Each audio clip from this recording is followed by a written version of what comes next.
Palestine was the British Empire's most dramatic failure. In the beginning, the British promised the Jewish people a home in an Arab country, a promise that led to hatred and bloodshed. Britain's undignified departure left the Palestinian people dispossessed and a Jewish state to fight for its life.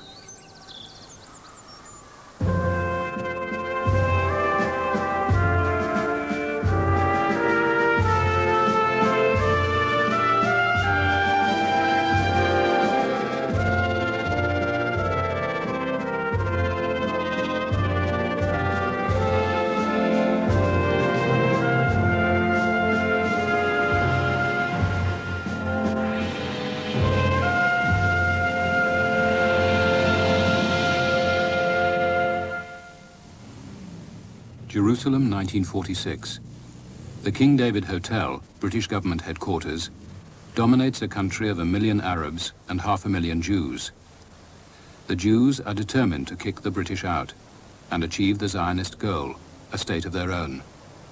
They blow up the building.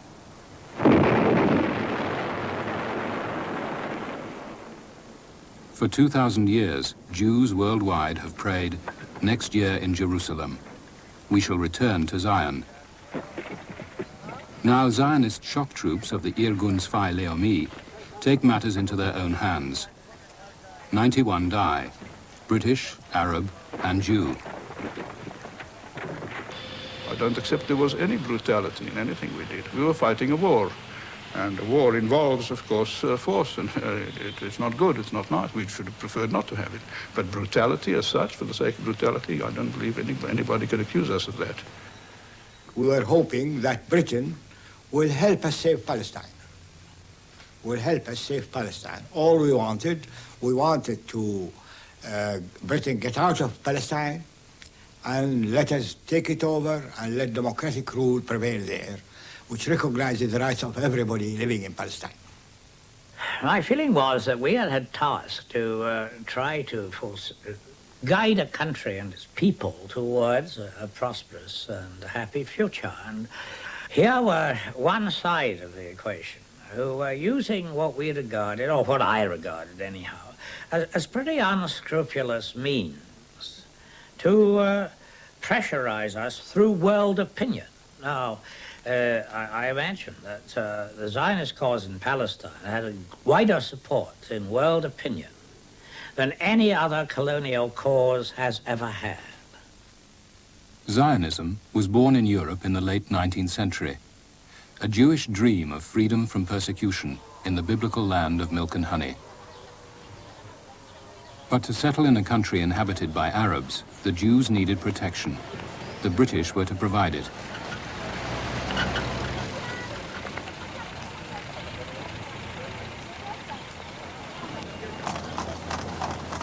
The British Army captured the Holy Land in the First World War, driving the Turks from the Middle East. Britain had a vision of a great new imperial domain stretching from India to Egypt. The victorious powers carved new states out of the desert, appointing their rulers. The British wanted Palestine as a military base to protect the vital artery of the empire, the Suez Canal. For this, they needed international approval. The Zionists tipped the balance. The Zionists were the people who were lobbying all over the world in the Versailles Peace Conference and everywhere else to see that Britain did get this charge, so that there was a contract here. We would help Britain become the ruling power, and Britain would help us to develop the Jewish national home. الإنجليز دخلت بلادنا سنة 17 وأنا كان عمري 7 سنين وحضرت تركيا وما كان في البلاد شيء إلا يهود وعرب مثل الإخوة وما في بيننا شيء اللي نعد حرابة لكن الإنجليز استعماري كان يجيب بالألوف من الهجرة من اليهود ويحط في البلاد وحتى عمر وخلاهم يشتروا الأرض ويعملوا كل شيء ودخلت في الجيش 10 سنين وعارف السياسة تبعهم. The Jewish settlers arrived from Europe to be looked after by their own administration, the Jewish Agency.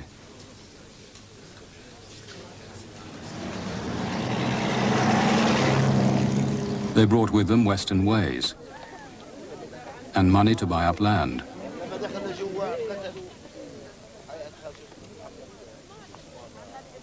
Thousands of Palestinian peasants were evicted, and in the towns many of the new jobs were for Jews only.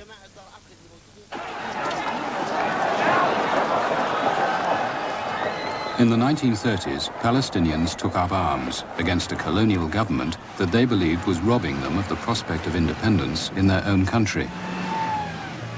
These pictures from Fateh's own cameraman in the east show the height of the danger in Jerusalem when arson, murder and wanton destruction were making the Holy Land a land of terror. But behind the outward peace lies still the threat of rebellion and disorder. Britain still stands by. The British responded ruthlessly, but it took them 3 years to crush the uprising. Palestinian leaders were exiled, their movement disarmed.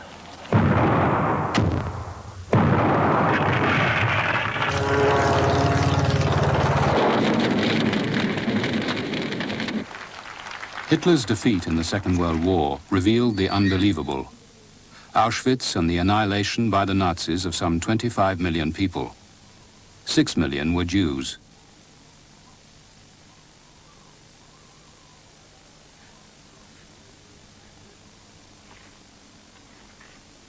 The Holocaust was to break the back of Britain's Palestine policy. It won the Jews worldwide sympathy and the Zionists support in their demand for a Jewish state.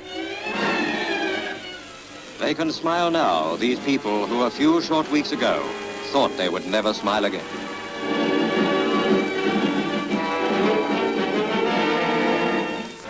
Then the entire camp is scorched off the face of the earth by British flamethrowers. The fires blot out the place, but not the memory. Well, I was in Auschwitz when I realized that the only solution, or rather the only hope of survival for the Jews, for us Jews, would be a state of our own, a country where we could live and work, a country that could protect us. Of course, I didn't really believe that I would survive Auschwitz. But should I survive, I decided I would be a very dedicated Zionist. From Britain and America, the Holocaust refugees got sympathy, but no offers of sanctuary. Undismayed, the Zionists called for them to be admitted to Palestine. They saw immigration as the key to a Jewish state, though they needed the new British Labour government to unlock the door. For Prime Minister Clement Attlee and his Foreign Secretary Ernest Bevin, the request posed a dilemma. Jewish immigration to Palestine had been restricted before the war, and they were reluctant to lift the quotas. Bevin's view was that one of the reasons we had fought the war was Nazi anti-Semitism. And one of the consequences of the war ought to be the possibility of Jews living normal lives in Europe again. He said this in public several times. Why now that Nazism has been destroyed, should the Jews not again contribute to the cultural and economic life of Europe as they did before?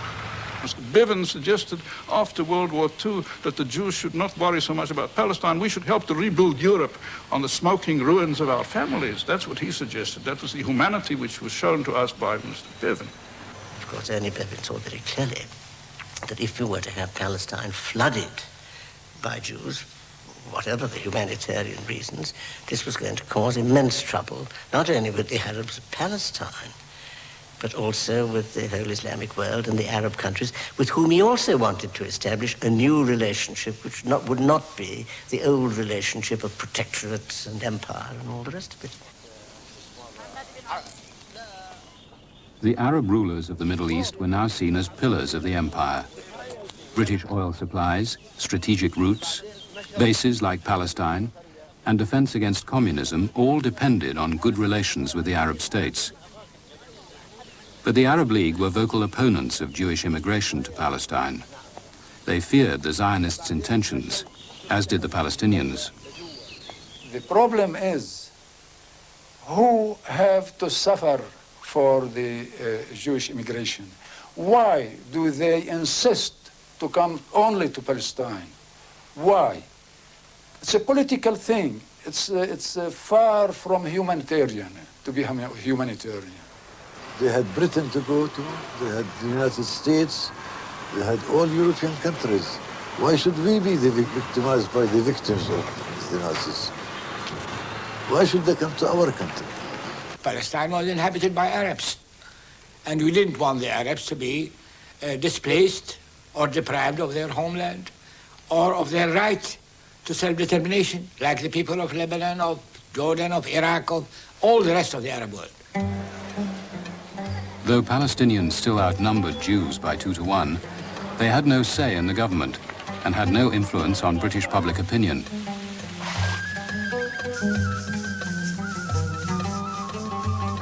Palestinian communities in towns and villages, along with their cause, were either ignored by the Western camera or portrayed in biblical cliches.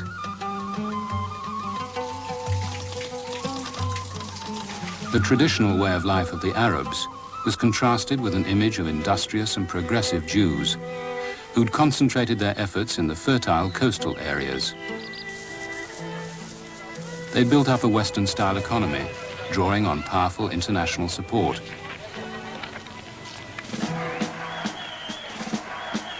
They also had an underground army, 50,000 strong, the Haganah.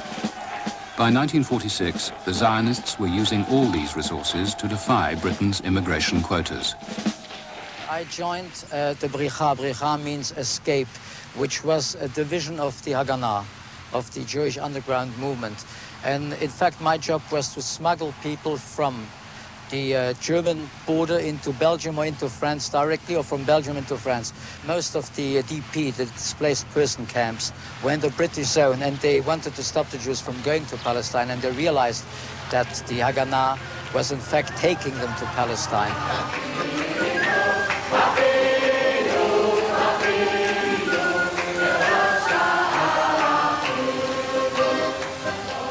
Newsreels followed as thousands of refugees were shipped to Palestine.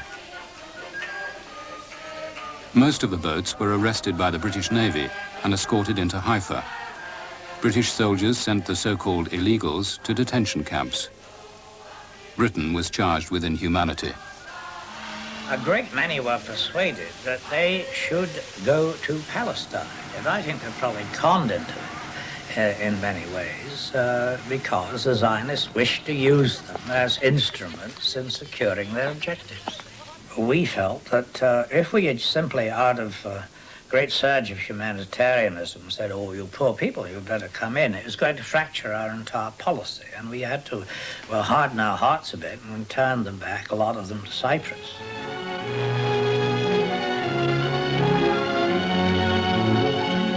Onto that British vessel, Zionists are transferred from a small Jewish refugee ship to be deported to Cyprus, and some try to resist. So near to Zion, and now to be taken away. Removed from their tiny craft, they leave what has been an ordeal of evil conditions, unsanitary overcrowding and thirst.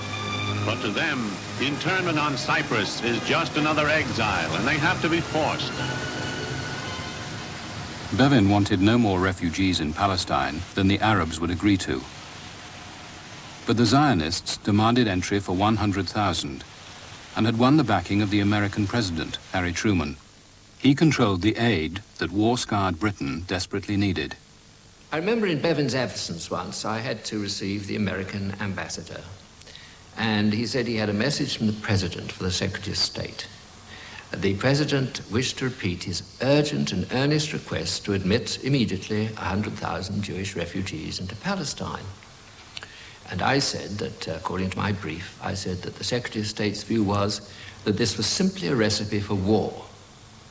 Well, the ambassador had expected this, and he simply said, very deliberately, the fact is that the president believes that if Mr. Bevin can accede to his request, that would help Britain's friends in Congress to get through the latest appropriation of British aid, which is how a diplomat says, I mean, there was bread rationing in Britain at that time, that's how a diplomat says, you do what we want or you'll go hungry.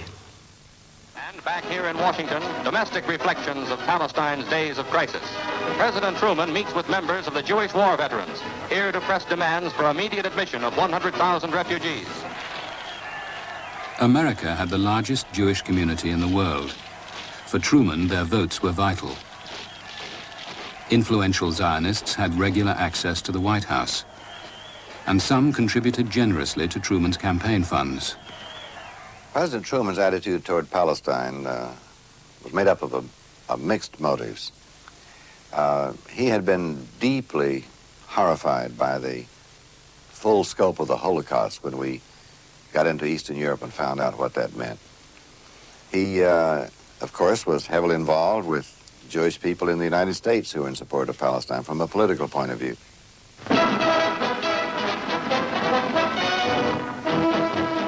Before every election, the influence of the Zionists reached a peak.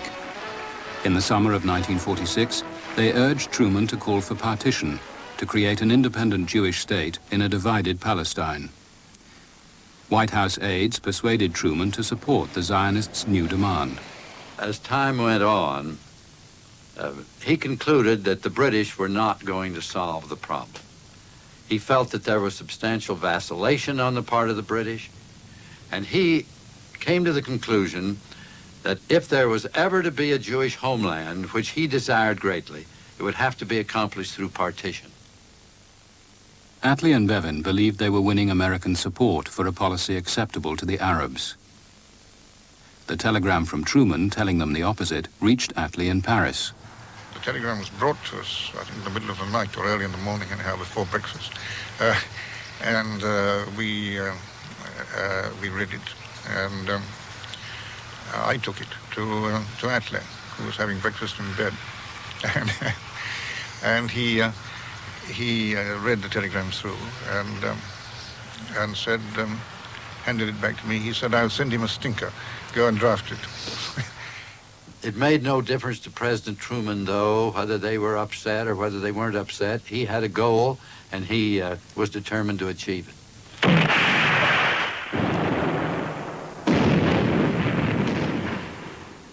In Palestine itself, the Zionists had turned to more direct methods. The campaign was led in secret by David Ben-Gurion and the leaders of the Jewish Agency, official advisors to the colonial government. Now they linked up with Menachem Begin, leader of the Irgun, and other extremists. This Irgun film helped raise money in America for secret shipments of arms.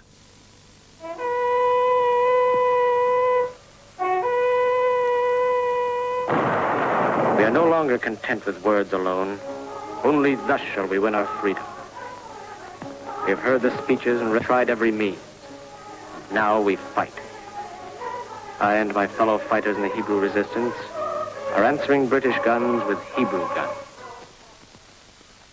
We did, of course, have an enormous amount of covered information about the organization of Jewish terrorism and the supply of arms, equipment, and so on to the Jewish terrorists.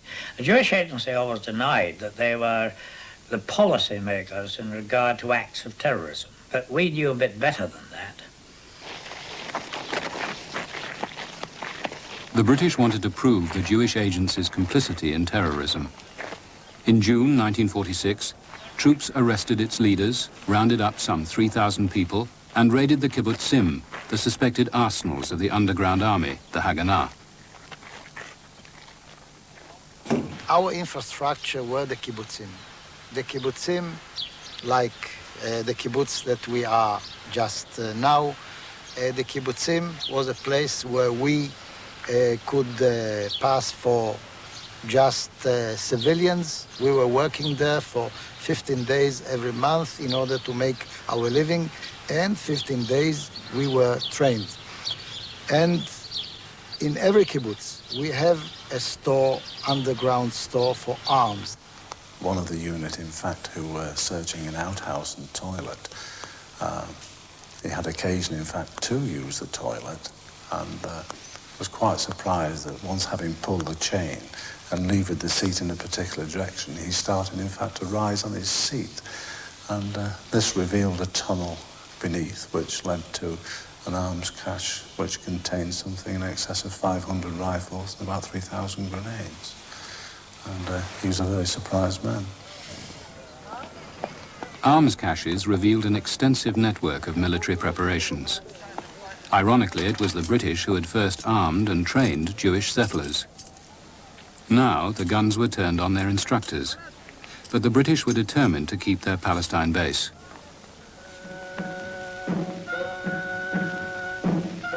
This is Jerusalem, a name in every day's headline news.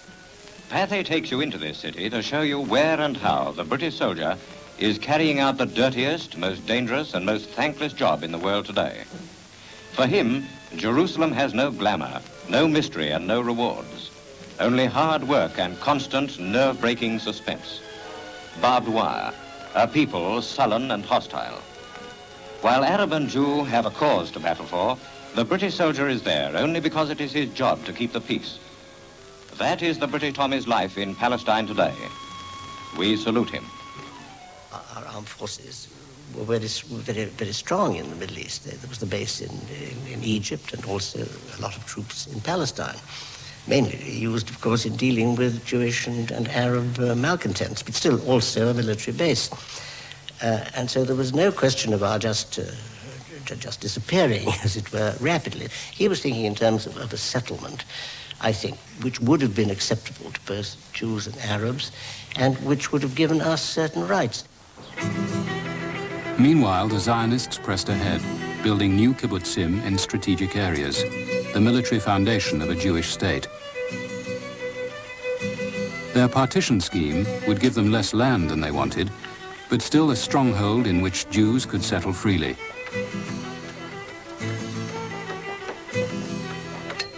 Faced with the overwhelming energy of the Zionists, a Palestinian leader appealed to the British. All we ask is to have the natural right of all nations, independence. We seek the setting up of a democratic government in which all genuine citizens will have the same rights and the same obligations. Although the Arab League backed the Palestinian demand, Britain rejected it. But the Arabs still relied on Britain to withstand Zionist pressure. Compared with the Zionists, they were separated by the totally different culture and procedures and politics of their countries and ours. I mean, if they did make some kind of submission in writing, it would be wrongly worded, the arguments would be wrong, it would be sent to the wrong person. Whereas, of course, the Zionist lobby was right in among British politics, and there were Zionists so close to the cabinet that there have been instances where cabinet ministers actually telephoned the result of a cabinet meeting straight to the Zionist concern. Well, the fact is that the Arab states had never accurately estimated nor realized the power of Zionism. And they thought the Zionists were just a few Jews who were in Palestine and a few Jews who we know in Iraq and around. They didn't realize the power of Zionism in the United States, nor the influence of Zionism on the United States government. At the end of 1946, Bevin went to America, knowing that many British cabinet ministers supported the Zionist plan for partition of Palestine. But in his talks with the Americans, he remained adamant that Britain would not risk antagonizing the Arabs. Bevin devised a new way out of the dilemma. Winning the cabinet over, he asked the United Nations to advise Britain on a solution. We were ambivalent. On the one hand, we wanted to get out of Mr. Bevin's clutches. On the other hand, when he said, "I'll put it to the United Nations," he said this in a rather threatening voice. "You think I'm bad? All right, I'm going to suggest somebody who will hit you even harder, and you'll get nothing out of the UN at all." Oh, we thought with the United Nations, we were quite optimistic. We thought the United Nations would really act by the spirit of the Charter. And the spirit of the Charter certainly would have protected the rights of the Palestinians, the inhabitants of the country. But, of course, what happened was the cart was turned over by Truman. From Palestine, first pictures of the latest bomb outrage. Jewish terrorists blow up the Goldsmith Officers Club in Jerusalem. 13 Britons were killed and 16 injured. Says Palestine Commander-in-Chief General Macmillan, the men responsible for these killings are not terrorists. They're just plain thugs and murderers. Is he still alive, General Macmillan? Yes, yes. Well, I mean, you could call us anything. Of course he accused us of being, but I could say the same about him. Of course, I have tremendous sympathy, as all the British people did have for the Jews for their persecution by Hitler. But that didn't detract from the fact that to get them settled in Palestine so that they did have a proper home had to be done in an orderly and constitutional manner, and not by murders. The army decided to try on the Jews some of the methods familiar to the Palestinians from their rebellion. They stepped up death sentences on terrorists and imposed martial law on Jewish communities in Jerusalem and Tel Aviv. It was a collective punishment: no work, no shops, no services, and strict curfews. The martial law period was a much more active one from our point of view than any other period had been. We carried out 63 operations in the 16 days of martial law because we had prepared, as I said, we planned it in a sense. We provoked it. And I remember the general in charge of the operation had a press conference every morning in the hotel, and he said, we've got them bottled up. You can see they're surrounded on three sides, on land and sea. You can see our boats patrolling the coast. And this went on for 16 days, and then martial law just collapsed. Our hands were very considerably tied. Had the army been allowed, in fact, to act as an army, I feel we could have contained particular situations that just got out of hand to us being, frankly, too gentlemanly. We had to be seen to be acting in the right way. 4,000 miles away at the United Nations, the Zionists were winning support, contrary to British forecasts. In June 1947, a special committee, known as UNSCOP, was sent on a fact-finding tour. To the Arabs, this was yet another inquiry dominated by America, which had no right to pronounce on their future. Palestinian leaders boycotted its hearings. In contrast, the Jewish agency set out to impress. We appointed two liaison officers, Horowitz, who was later our leading economist and banker, and myself, to accompany the commission and, as it were, illuminate the whole Zionist picture from their point of view. And therefore it was part of my job to see that they learnt as much about our point of view as possible. The Zionist lesson was driven home by the legendary Exodus affair. It proved a powerful publicity coup. With a cargo of 4,500 refugees, the Exodus is the largest ship ever to attempt to run the watchful British naval blockade. After a bloody battle with a British boarding party, the refugees disembark at Haifa. Some are dying. 20 others are in a serious condition.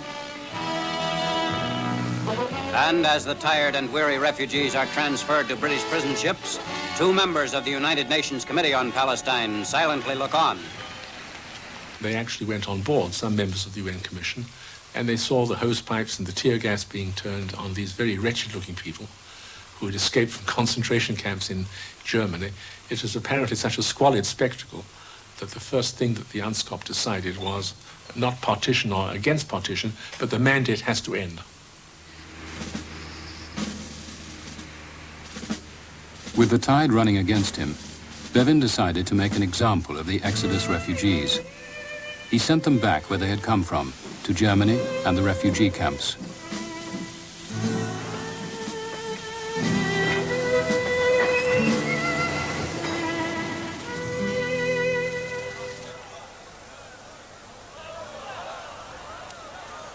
For Bevin, it was a propaganda disaster.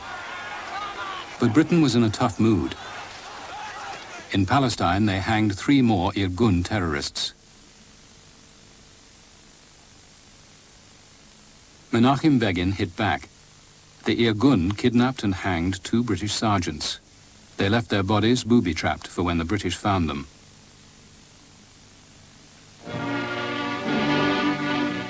All decent people must have been horrified by the murder by Jewish terrorists of the 2 British sergeants, Mervyn Pace and Clifford Martin. Until the appalling situation in Palestine is cleared up, unspeakable outrages may well continue. With the burial of the sergeants went British hopes for a future in Palestine. Parliament and the public demanded the withdrawal of British troops. I I'm speaking on behalf of my mother, Mrs. Martin, who is broken-hearted and prostrate at the terrible news of the loss of her son.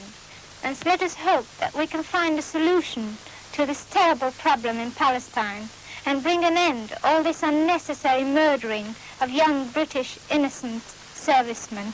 Obviously, it was becoming increasingly difficult for the armed forces to maintain law and order. Especially at that time, it was the Jews, I mean, who were obviously producing an extremely effective underground movement.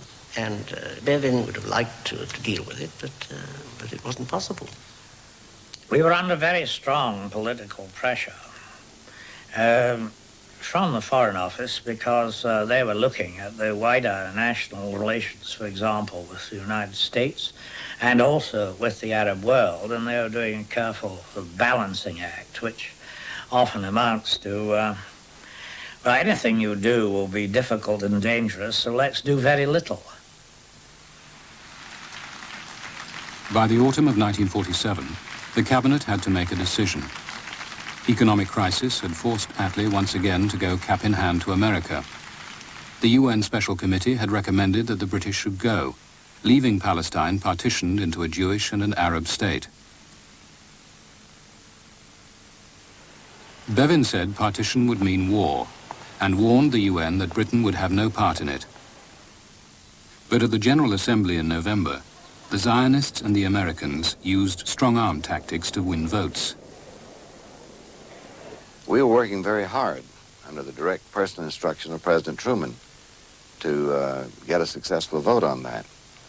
We used all the persuasion we could with delegates in New York. We went to many capitals bilaterally to try to get their governments to be sure that they had the instructions to work with us on this matter. So in the meantime, pressure was brought on the states, on the capitals. And telephones from the Zionists and from Truman to the capitals, to heads of states, commands came to the members to change their vote. And some of them, like Romulo, had to run away because he was threatened by the Zionists. Haiti's representative began to cry when he was forced to change his vote. Belt of Cuba resigned as a messenger to Washington and to the United States, resigned rather than vote for partition. So Cuba appointed somebody else to vote for partition. The cleanliness of the case was destroyed. It was no more a clean business. You are British, you appreciate sportsmanship and being a clean game. It was no more a clean game. And I said that in the United Nations in 1947. I said the United Nations General Assembly has no jurisdiction and no right to partition a country against the wishes of the inhabitants. The vote to partition Palestine would in the event mean war, for the Palestinians to defend their country, for the Jews to win a state. The Jewish people at once began to celebrate the United Nations decision. If they hadn't got all they wanted, they had at least gained the verdict for the setting up of a new Jewish state, and their rejoicing was obviously a spontaneous affair. 2 days later, this was the typical scene. Arabs advancing on the center of Jerusalem at the beginning of a 3-day strike and an orgy of wrecking, looting, and bloodshed. As Jews retaliated and the chaos spread, so began the most extraordinary 6 months of British colonial rule anywhere. Britain announced it would quit, in its own good time. Meanwhile, the British would do nothing but protect their own backs while the slow process of evacuation began. They would not maintain law and order, nor would they implement the United Nations plan to set up a Jewish and an Arab state, nor would they let in the UN officials to do so themselves. For Bevin, this was the only honorable course. We said, all right, the United Nations has a plan. We're not going to oppose it, but we don't think it'll work. It'll cause too much trouble with Arabs and Jews, and we are not going to take responsibility of executing it.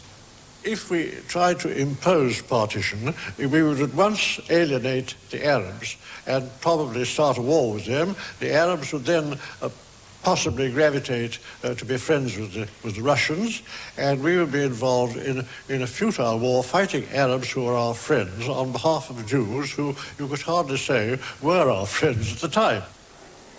At the United Nations, the colonial secretary brushed aside the protests. British public opinion will permit no more expenditure of life and treasure. It will acquiesce no longer in the use of British forces and the squandering of British lives to impose a policy in Palestine which one or other of the parties is determined to resist. We had a feeling at that time that, I would say, to give them the benefit of the doubt, that they didn't care a damn what's going to happen, and if the Arabs will conquer the Arab Legion, all right, let them. That doesn't interfere at all, the British administration. Never interferes in that. It's not their business. It's finished. You Jews and Arabs, deal with yourselves. Do what you want. In the growing anarchy, the UN partition plan didn't stand a chance. The proposed Jewish state would contain hundreds of thousands of Arabs. The area allocated to the Palestinians was claimed by many Zionists as theirs by right. Both sides claimed Jerusalem as their sacred city and rejected the plan to make it international.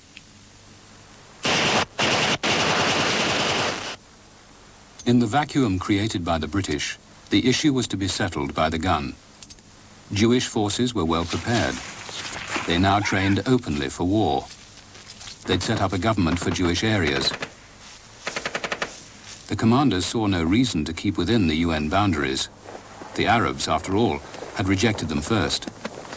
They made their major mistake. If they would have accepted at that time the resolution, the Jewish state would have been perhaps as based on the United Nations resolution based on the partition. Once they broke the rules of the game, then there was no game. We were fighting to live. We were fighting to stay in our houses. We know that the Zionist aims is to shift us all, to exert us all from all Palestine. We want to stay in our homes. Therefore, we fight for our children, for our land. No one was well trained. The Jews were well trained because they knew what they were planning for. But we did not know what we were planning for because of our beloved leaders at that time. The Palestinian leaders had been in exile and military activity suppressed. Now, villagers and groups of irregulars began training themselves, acquiring weapons where they could.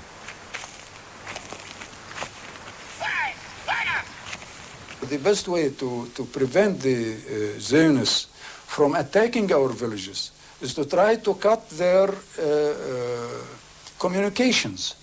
Therefore, we attacked the convoys, and believe me, all the convoys we attacked were in armored cars, buses and trucks, and they were all armored cars from the steel the British troops provided for the Jews.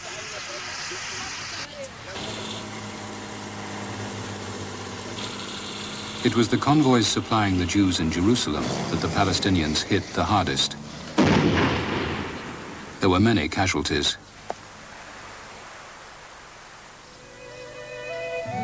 The wrecks have since been made into monuments.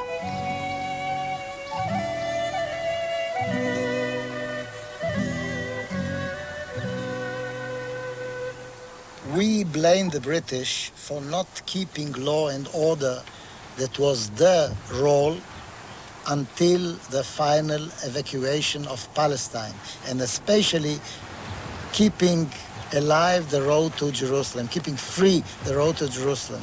On the other side, they were really blessed not to intervene, and we were happy about that because it let us rather overcome the Arabs and do whatever we wanted in order to help Jerusalem to survive. With the British keeping their distance, the Haganah defeated the Palestinian irregulars here at El Castel, dominating the Jerusalem road. It was part of a military offensive to secure the Jewish state. Gaining territory, preferably without its Arab inhabitants, was a welcome byproduct for the Jewish agency. For the Irgun, with whom they had an alliance, it was the main aim. We had a plan that while we couldn't force the Jewish agency to go back on its agreement to the partition scheme, we as dissidents, and we didn't mind what they called us, thugs or terrorists or whatever, would go beyond these boundaries, win the battles as we hoped, and then hand over the territory as such to the Haganah to look after. Jerusalem was one area in which there was a cooperation between the Irgun and the Haganah, and the commander of Jerusalem was giving latitude that according to the interest and according to his forces to cooperate with the Irgun.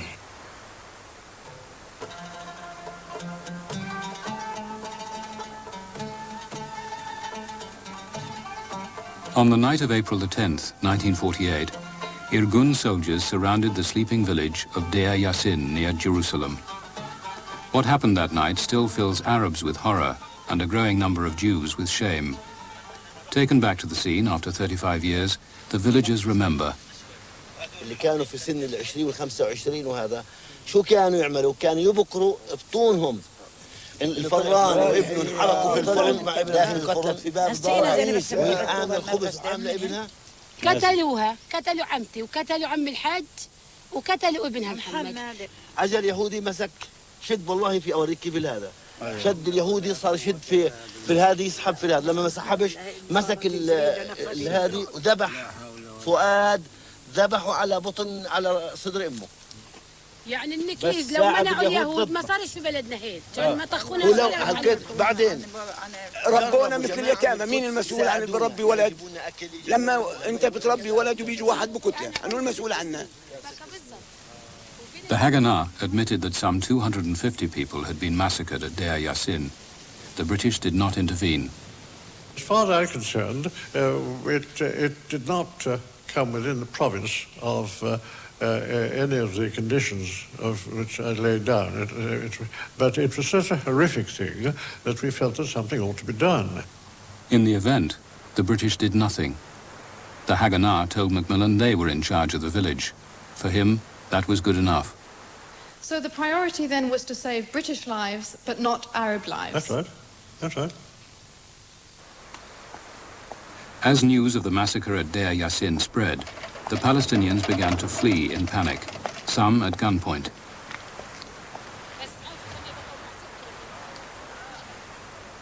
Jewish forces stepped up their attacks on Arab villages and towns. In many cases, they found themselves caught between, let's say, the devil and the deep blue sea, if you like. Since we blew up the installations or the houses within the villages, maybe they were terrorized by the terrorists, maybe they were not.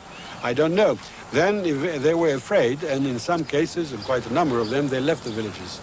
The Arabs were uprooted from their country by Jewish violence, or Zionist violence, you might like to call it. They didn't leave voluntarily.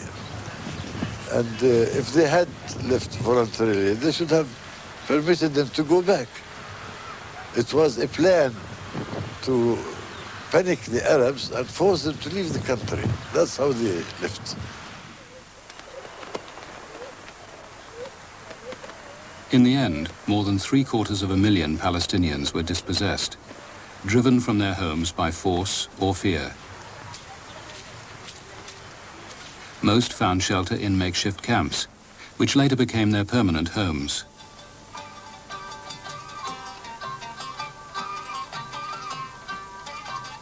Hundreds of villages, even towns, were to be left deserted. Under the noses of the British, the Zionists expanded their territory across 3/4 of Palestine.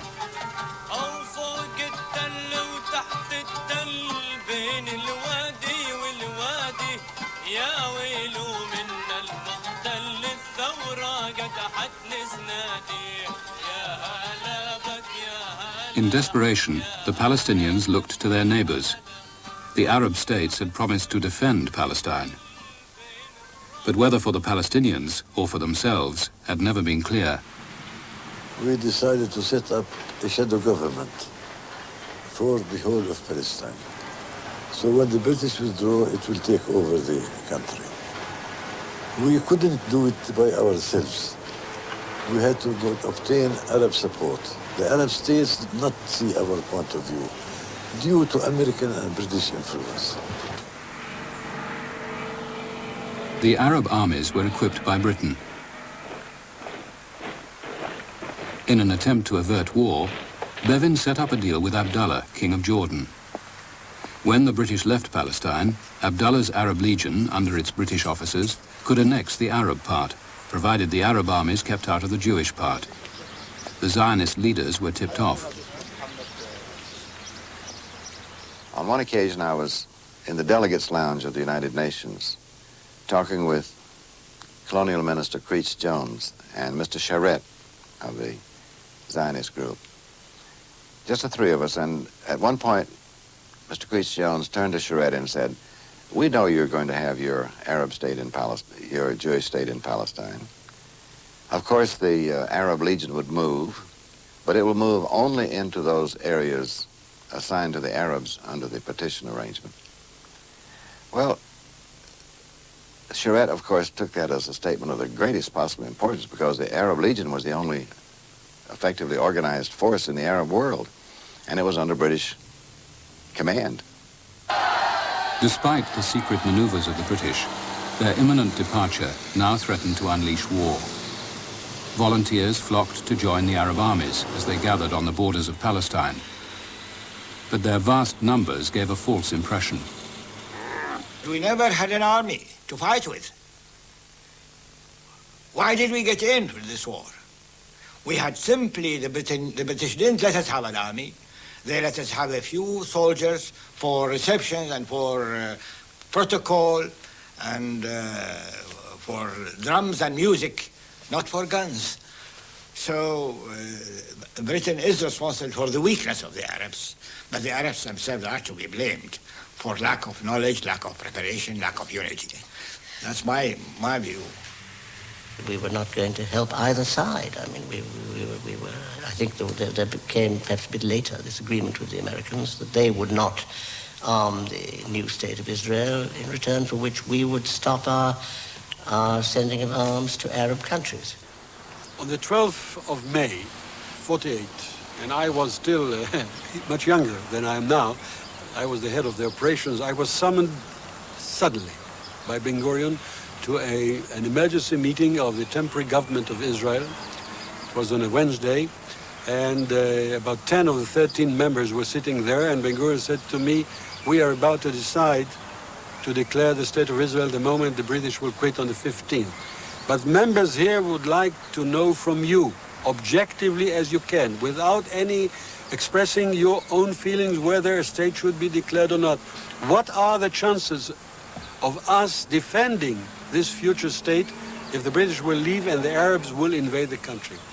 I must say that this was the most difficult answer I ever had to give. And the gist of the answer was that I said that it is 50-50. My feeling, and most of our feeling, was this: the Arabs were going to fight us whether we established a state or not. Therefore, why not establish it? Let them fight against us as a state and not fight against us as an anonymous community. On May the 14th, 1948, the British High Commissioner took leave of Jerusalem for the last time. There was no United Nations authority to take his place. No one turned out to cheer or even boo as he left by the back streets for Haifa.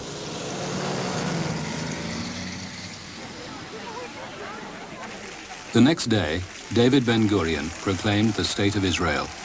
Its gates would be open to the 100,000 and more, as long as they were Jewish. The British said that it was their duty, because of their common and dual duty to protect both the Jewish and Arabs, to behave the way they did. We didn't think so, but the Arabs didn't think so either. Did they have a grudge against the British? They did, and they still have it. We believe sincerely that the cause of our plight and the establishment of a Jewish state in Palestine is the British. we have been forced into this policy which we would not have chosen ourselves. But the policies we had wanted to follow had not been acceptable to other people, so we had washed our hands of it.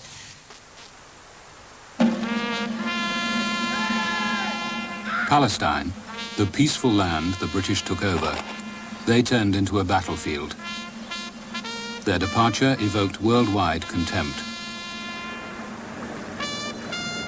The war that began as they left has not yet ended.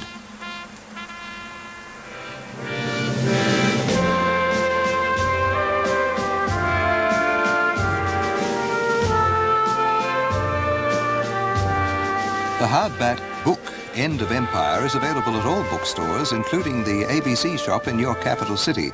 In a few moments, ABC News, then our simulcast of The Requiem by Verdi.